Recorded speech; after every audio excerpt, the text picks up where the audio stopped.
राम राज्य की कल्पना रामचरितमानस के बिना संभव नहीं, पूज्य राजन जी ने कहा।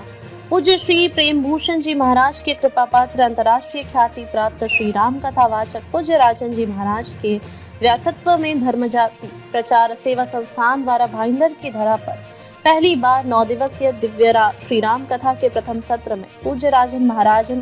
के उद्गार व्यक्त करते हुए कहा कि 14 वर्षों की राम कथा गायन यात्रा में दूसरी बार मुंबई में व्यासपीठ से राम कथा गाना मेरे लिए एक सुखद अनुभूति है। श्री राम कथा महिमा का गान करते हुए पूज्य राजन महाराज ने कहा कि जब तक रामचरितमानस को राष्ट्रीय ग्रंथ घोषित करके भारतीय शिक्षण संस्थानों में प्रारंभ से ही श्री रामचरितमानस नहीं पढ़ाया जाता, तब तक राम राज्य की कल्पना साकार नहीं हो सकती। भगवान की निकटता सदैव सुख प्रदान करती है, इसलिए हमारा प्रत्येक चिंतन भगवान के प्रति होना चाहिए। रामचरितमानस की प्रत्येक चौपाई में राम जी का नाम जुड़ा है, इसलिए इसके प्रत्येक चौपाई अति पावन है, महामंत्र है। पूज्य राजन जी ने भगवान की कृपा कैसे होती है उसका जीता जागता उदाहरण स्वयं को बतलाते हुए कृतज्ञता ज्ञापित करते हुए लोकप्रिय भजन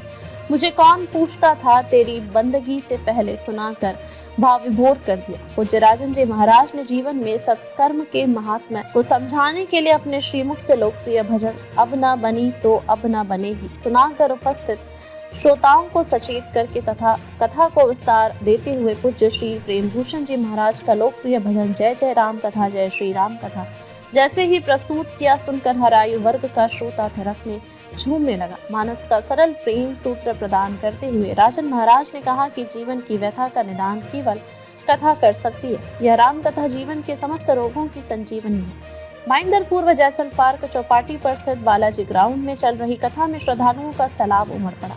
25 जनवरी से 2 फरवरी तक आयोजित इस मानस महोत्सव के प्रथम सत्र में कथा के मुख्य यजमान अनुपदान बहादुर सिंह और धर्मज्योति प्रचार सेवा संस्थान के अध्यक्ष नवीन रामधारी सिंह के आमंत्रण पर जौनपुर के पूर्व सांसद धनंजय सिंह, अशोक दुबे, वानर सेना संरक्षक अजित प्रताप सिंह, पीसीएस शिवसेना नेता विक्रम प्रताप सिंह, सुधाकर सिंह बिसेन, कैलाश पाठक, शिवसेना नेता उद्धव गुट, शैलेश ठाकुर, दिनेश प्रताप सिंह, विनय चौबे, सरिता चौबे, श्रीमती अशोका तिवारी, प्रीति पांडे, विवेक सिंह तन्हा, नरेंद्र सिंह आदि गणमान्य लोग कथा श्रवण करके अपना पुण्यवर्धन किया।